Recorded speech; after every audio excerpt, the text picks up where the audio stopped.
2026 April 6ರಂದು ಗ್ರಹಗಳ ಸೇನಾಧಿಪತಿಯಾದ ಮಂಗಳನು ಮೀನರಾಶಿಯಲ್ಲಿ ಚಲಿಸುತ್ತಲೇ ಉತ್ತರ ಭಾದ್ರಪದ ನಕ್ಷತ್ರವನ್ನು ಪ್ರವೇಶ ಮಾಡ್ತಾನೆ.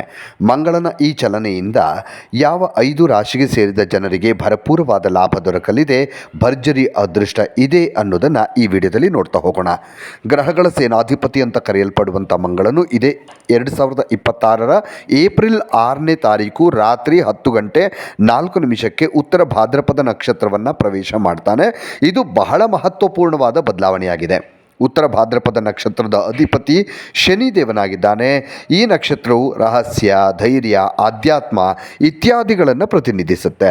ಯಾವಾಗ ಮಂಗಳನು ಈ ನಕ್ಷತ್ರದಲ್ಲಿ ಅಂದರೆ ಉತ್ತರ ಭಾದ್ರಪದ ನಕ್ಷತ್ರದಲ್ಲಿ ತನ್ನ ಚಲನೆಯನ್ನು ಶುರು ಮಾಡ್ತಾನೋ, ಇದು ನಿಮ್ಮ ಉತ್ಸಾಹದ ಮೇಲೆ ಪರಿಣಾಮ ಬೀರೋದ್ರಿಂದ ಕೋಪ ಮತ್ತು ನಿಮ್ಮ ಅವಸರದಲ್ಲಿ ನಿರ್ಧಾರಗಳಿಂದ ನಷ್ಟ ಉಂಟಾಗುವ ಸಾಧ್ಯತೆಗಳು ಕೂಡ ಇರುತ್ತೆ. ಆದ್ದರಿಂದ ಮಂಗಳನ ನಕ್ಷತ್ರ ಬದಲಾವಣೆಯಿಂದ ಯಾವ 5 ರಾಶಿಯವರು ಸೇರಿದ ಜನರಿಗೆ ನಿಧಾನವಾಗಿ ಅತ್ಯಂತ ಹೆಚ್ಚಿನ ಪ್ರಯೋಜನಗಳನ್ನು ಪಡೆಯುವಂಥ ಯೋಗ ನಿರ್ಮಾಣಗೊಳ್ಳುತ್ತೆ ಅನ್ನೋದನ್ನು ನೋಡ್ತಾ ಹೋಗೋದಾದರೆ, ಮೊದಲಿಗೆ ಕಟಕ ರಾಶಿಗೆ ಸೇರಿದ ಜನರಿಗೆ ಮಂಗಳನ ಈ ಸಂಚಾರ ನಿಮ್ಮ ಅದೃಷ್ಟದ ಮನೆಯನ್ನು ಸಕ್ರಿಯಗೊಳಿಸೋದರಿಂದಾಗಿ ಅದೃಷ್ಟದ ಸಂಪೂರ್ಣ ಬೆಂಬಲವನ್ನು ನೀವು ಪ್ರತಿ ಹೆಜ್ಜೆಯಲ್ಲೂ ಕೂಡ ಪಡೀತೀರಿ. ಹಾಗೆ ಬಹಳ ಸಮಯದಿಂದ ಅಪೂರ್ಣಗೊಂಡಂತಹ ನಿಮ್ಮ ಕೆಲಸಗಳು ಈ ಅವಧಿಯಲ್ಲಿ ನಿಧಾನವಾಗಿ ಪೂರ್ಣಗೊಳ್ಳಲಿದೆ. ಜೊತೆಗೆ ವೃತ್ತಿ ಜೀವನಕ್ಕೆ ಸಂಬಂಧಿಸಿದಂತಹ ಕೆಲವು ವಿಚಾರಗಳಲ್ಲಿ ನೆಮ್ಮದಿಯನ್ನು ಕಾಣುತ್ತೀರಿ. ಹಾಗೆ ಕೆಲಸದಲ್ಲಿ ಬದಲಾವಣೆಗಾಗಿ ಅಥವಾ ಬಡ್ತಿಗಾಗಿ ಕಾಯ್ತಾ ಇರೋ ಕಟಕ ರಾಶಿಗೆ ಸೇರಿದ ಜನರಿಗೆ ಈ ಅವಧಿಯಲ್ಲಿ ಶುಭ ಸುದ್ದಿ ಕೂಡ ಸಿಗತ್ತೆ. ಉನ್ನತ ಅಧಿಕಾರಿಗಳೊಂದಿಗೆ ಸಂಬಂಧಗಳಲ್ಲಿ ಕಟಕ ರಾಶಿಗೆ ಸೇರಿದ ಜನರು ಸುಧಾರಣೆಯನ್ನು ಕಾಣ್ತಾರೆ ಮತ್ತು ಅವರ ಸಂಪೂರ್ಣ ಬೆಂಬಲ ನಿಮಗೆ ಸಿಗುತ್ತೆ. ಕಟಕ ರಾಶಿಯವರಿಗೆ ವಿದೇಶಕ್ಕೆ ಸಂಬಂಧಿಸಿದ ಕೆಲಸ, ಪ್ರಯಾಣ, ಯಾವುದಾದ್ರೂ ಹೊಸ ಕೆಲಸವನ್ನು ಆರಂಭಿಸಬೇಕಂತಿದ್ರೆ ಈ ಅವಧಿಯಲ್ಲಿ ನಿಮಗೆ ಉತ್ತಮ ಅವಕಾಶಗಳು ಸಿಗ್ತಾ ಹೋಗುತ್ತೆ. ಹಾಗೆ ನಿಮ್ಮ ಆರ್ಥಿಕ ಸ್ಥಿತಿ ಮೊದಲಿಗಿಂತ ಸಾಕಷ್ಟು ಸುಧಾರಿಸುತ್ತೆ ಮತ್ತು ಹಠಾತ್ ಧನಲಾಭವನ್ನು ಹೊಂದುವ ಯೋಗ ಕೂಡ ನಿರ್ಮಾಣಗೊಳ್ಳಲಿದೆ.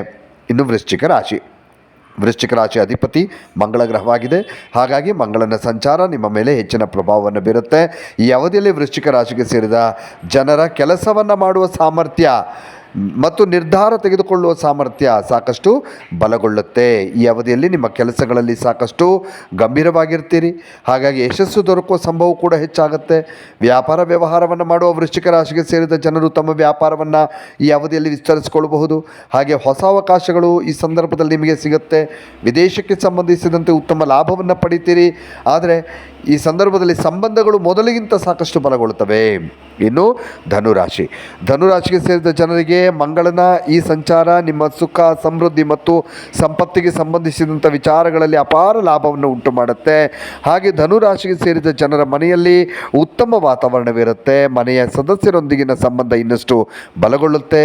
ಈ ಅವಧಿಯಲ್ಲಿ ಆಸ್ತಿ, ವಾಹನ, ಮನೆಗೆ ಸಂಬಂಧಿಸಿದ ವಿಚಾರಗಳಲ್ಲಿ ದೊಡ್ಡ ನಿರ್ಧಾರವನ್ನು ತೆಗೆದುಕೊಳ್ಳೋದ್ರಿಂದ ಭವಿಷ್ಯದಲ್ಲಿ ಅಪಾರ ಲಾಭ ಸಿಗುತ್ತೆ. ಮಾನಸಿಕವಾಗಿ ಸಾಕಷ್ಟು ಸಮತೋಲನ ಮತ್ತು ಶಾಂತಿಯುತವಾದ ವಾತಾವರಣವನ್ನು ಧನುರಾಶಿಗೆ ಸೇರಿದ ಜನರು ಹೊಂದಿರ್ತಾರೆ. ಇದರಿಂದಾಗಿ ಸರಿಯಾದ ನಿರ್ಧಾರವನ್ನು ತೆಗೆದುಕೊಳ್ಳುವುದಕ್ಕೆ ಸಾಧ್ಯವಾಗುತ್ತೆ.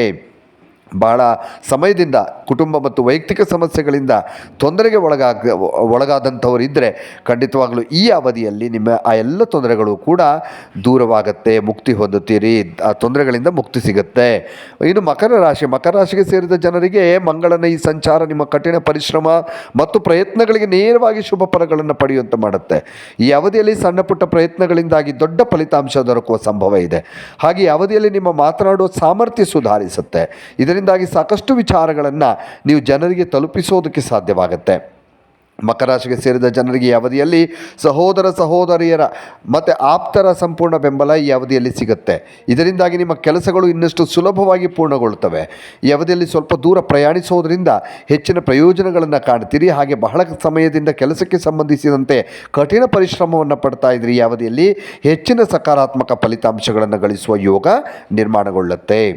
ಇನ್ನು ಮೀನರಾಶಿಗೆ ಸೇರಿದ ಜನರಿಗೆ ಮಂಗಳನು ನಿಮ್ಮ ರಾಶಿಯಲ್ಲಿ ಚಲಿಸೋದರಿಂದಾಗಿ ಈ ಅವಧಿಯಲ್ಲಿ ನೀವು ಹೆಚ್ಚು ಕಾರ್ಯನಿರತರಾಗ್ತೀರಿ ಮತ್ತು ಬದಲಾವಣೆಗಳನ್ನು ಹೊಂದುವ ಸಂಭವ ಇದೆ.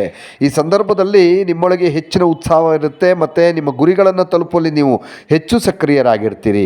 ಜೊತೆಗೆ ಮೀನರಾಶಿಗೆ ಸೇರಿದ ಜನರು ಈ ಅವಧಿಯಲ್ಲಿ ಬಹಳ ಸಮಯದಿಂದ ಅಪೂರ್ಣವಾದಂತಹ ನಿಮ್ಮ ಕೆಲಸಗಳನ್ನು ಪೂರ್ಣಗೊಳಿಸೋದಕ್ಕೆ ಸಾಧ್ಯವಾಗುತ್ತೆ ಮತ್ತು ನಿಮ್ಮ ಪ್ರಯತ್ನಗಳಿಗೆ ಉತ್ತಮ ಫಲಿತಾಂಶ ಸಿಗುತ್ತೆ. ವ್ಯಾಪಾರ ವ್ಯವಹಾರಕ್ಕೆ ಸಂಬಂಧಿಸಿದಂತೆ ಈ ಅವಧಿಯಲ್ಲಿ ಹೊಸ ಅವಕಾಶಗಳ ಪ್ರಾಪ್ತಿಯಾಗುತ್ತೆ. ಆದರೆ ಈ ಸಂದರ್ಭದಲ್ಲಿ ಧೈರ್ಯ ಮತ್ತು ಆತ್ಮವಿಶ್ವಾಸದಿಂದ ನಿಮ್ಮ ಕೆಲಸಗಳನ್ನು ಮಾಡ್ತೀರಿ.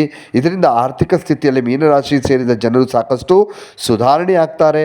ಕಳೆದು ಹೋದಂತಹ ನಿಮ್ಮ ಹಣವನ್ನು, ಅಂದರೆ ಎಲ್ಲೋ ಸಿಕ್ಕಾಕೊಂಡಿರುವಂಥ ಹಣವೂ ಕೂಡ ನಿಮ್ಮ ಕೈ ಸೇರುತ್ತೆ. ಜೊತೆಗೆ ಮೀನರಾಶಿಗೆ ಸೇರಿದ ಜನರ ಆತ್ಮವಿಶ್ವಾಸದಲ್ಲಿ ಹೆಚ್ಚಳವಾಗುತ್ತೆ. ಇದರಿಂದಾಗಿ ನೀವು ನಿರ್ಧಾರವನ್ನು ತೆಗೆದುಕೊಳ್ಳುವುದರಲ್ಲಿ ಸಾಕಷ್ಟು ಸ್ಪಷ್ಟತೆಯನ್ನು ಕಾಣ್ತೀರಿ. ಇನ್ನಷ್ಟು ವಿಡಿಯೋಗಳಿಗಾಗಿ ಮೀಡಿಯಾ 18 ಕರ್ನಾಟಕ ಚಾನಲನ್ನು ಸಬ್ಸ್ಕ್ರೈಬ್ ಮಾಡಿ ಹಾಗೂ ಹೊಸ ವಿಡಿಯೋಗಳ ಅಪ್ಡೇಟ್ಗಳಿಗಾಗಿ ಬೆಲ್ ಐಕನನ್ನು ಕ್ಲಿಕ್ ಮಾಡಿ. Thank you.